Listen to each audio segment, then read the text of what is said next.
ఖమ్మంలో బీజేపీ కార్యాలయాన్ని ముట్టడించేందుకు మాల మహానాడు నాయకులు ప్రయత్నించడం ఉద్రిక్తతకు దారితీసింది.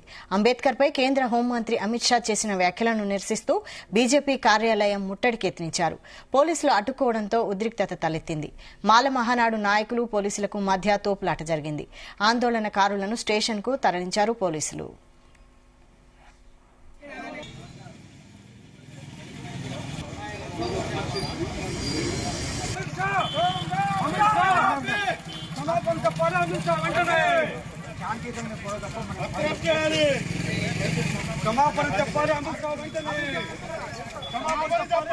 దీనిపై మరిన్ని డీటెయిల్స్ మా ప్రతినిధి యాకేష్ అందిస్తారు. Yakesh, good evening Vaishali. Khammam BJP కార్యాలయం వద్ద ఉద్రిక్త పరిస్థితి నెలకొంది.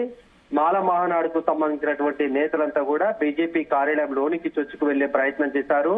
ఆ కేంద్ర మంత్రి అమిత్ షా అంబేద్కర్ పై అనుచిత వ్యాఖ్యలు చేశారంటూ ఆయన వ్యాఖ్యలను ఉపసంహరించుకొని వెంటనే ఆయన క్షమాపణ చెప్పి తన పదవికి రాజీనామా చేయాలంటూ కూడా ఈ మాల మహానాడు సంఘం నాయకులు డిమాండ్ చేశారు. పెద్ద ఎత్తున కూడా బీజేపీ కార్యాలయం వద్దకు చేరుకొని నినాదాలు చేశారు. కేంద్ర ప్రభుత్వానికి అటు అమిత్ షాకు వ్యతిరేకంగా కూడా నినాదాలు చేశారు. దీంతో భారీ ఎత్తున కూడా పోలీసులు అక్కడ మోహరించారు. ఒక్కసారిగా బీజేపీ కార్యాలయంలోనికి చొచ్చుకు వెళ్లే ప్రయత్నం చేశారు.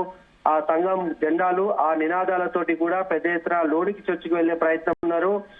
దీంతో ఇరు వర్గాల మధ్య అటు పోలీసులకు మాల మహానాడు సంఘం నాయకులకు మధ్య తీవ్ర తోపులాట జరిగింది. ఈ నేపథ్యంలో పరిస్థితి ఉద్రిక్తంగా మారుతుందని భావించినటువంటి పోలీసులు వారిని అరెస్ట్ చేశారు. బలవంతంగా అరెస్ట్ చేసి స్టేషన్ కు తరలించినటువంటి పరిస్థితి కల్పించింది. అంటే అటు ఖానాపురం హవేలీ పోలీసులు, టూ టౌన్ పోలీసులు పెద్ద ఎత్తున కూడా ఇద్దరు సిఐల ఆధ్వర్యంలో అక్కడికి చేరుకున్నారు. అటు పారామిలిటరీ అంటే మామూలు పోలీసులతో కూడా బీజేపీ కార్యాలయానికి సెక్యూరిటీ ఏర్పాటు చేయించినటువంటి పరిస్థితి ఏర్పడింది. ఒకవేళ ఇక్కడ కనుక ఈ ఉద్రిక్త పరిస్థితులు నెలకొంటే అది రాష్ట్ర వ్యాప్తంగా కూడా చర్చకు దారితీసే అంశంగా ఉన్నటువంటి నేపథ్యంలో పోలీసులు ఎలాంటి ఘటనలు జరగకుండా ప్రస్తుతానికైతే వాళ్ళని అరెస్ట్ చేసి టూ టౌన్ అటు అర్బన్ పోలీస్ స్టేషన్ కు తరలించినటువంటి పరిస్థితులలో అమిత్ షా వెంటనే ఆయన అంబేద్కర్ కు క్షమాపణ చెప్పి తన పదవికి రాజీనామా చేయాలనేది ప్రధానంగా మాల మహానాడు సంఘం నేతలు డిమాండ్ చేస్తున్నారు. ఒకవేళ చెప్పని ఎడల ఇది రాష్ట్ర వ్యాప్తంగా దేశవ్యాప్తంగా కూడా ఈ ఆందోళనలను ఉధృతం చేస్తామంటూ కూడా వారు చాలా స్పష్టంగా చెప్పారు. ఏదేమైనా ఒక పక్కన ఈ మాల మహానాడు సంఘం నేతలు గత కొంతకాలంగా అమిత్ షా వ్యాఖ్యలను నిరసిస్తూ పెద్ద ఎత్తున కూడా నినాదాలు చేపడుతున్నారు. మరోపక్క కాంగ్రెస్ పార్టీ కూడా రాష్ట్ర వ్యాప్తంగా కూడా ఆందోళన కార్యక్రమాలు చేపట్టింది. ఈ అమిత్ షా నిరసనలను వ్యాఖ్యలకు నిరసనగా కూడా ఈ కార్యక్రమాలు చేపట్టారు. ఇప్పటికైనా ఆయన క్షమాపణ చెప్పకుంటే మాత్రం ఈ కార్యక్రమాన్ని రాష్ట్ర వ్యాప్తంగా కూడా ఉధృతంగా కొనసాగిస్తామని చెప్పేసి ఆ సంఘం నాయకులు చాలా స్పష్టంగా చెప్తున్నారు. విషయాలు మరైతే ఇలా అరెస్ట్ చేయడంపై వారి స్పందన ఏంటి?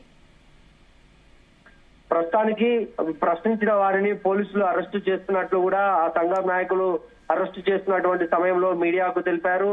ఆయన అంటే కేంద్ర ప్రభుత్వం ఒక పెద్దన్న పాత్రలో ఉండి ఈ తరహా వ్యాఖ్యలు చేయడం, ఒక రాజ్యాంగాన్ని నిర్మించినటువంటి వ్యక్తిని ఈ రోజు ఆయన నిర్మించినటువంటి రాజ్యాంగం పట్ల అందరూ కూడా ఫలాలు పొందుతున్నటువంటి నేపథ్యంలో ఆ వ్యాఖ్యలు చేయడం బాధాకరము, ఒక హుందాతనంగా ఉంటుంది. ఆయన క్షమాపణ చెప్తానేది ఆ సంఘం నాయకులు చెప్తున్నారు.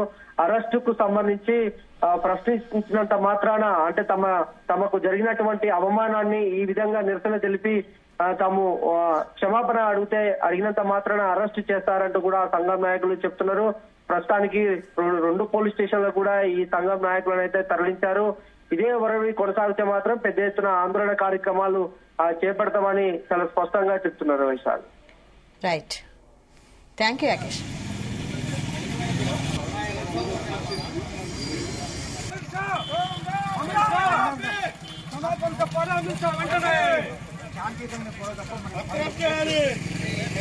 క్షమాపణ చెప్పాలి.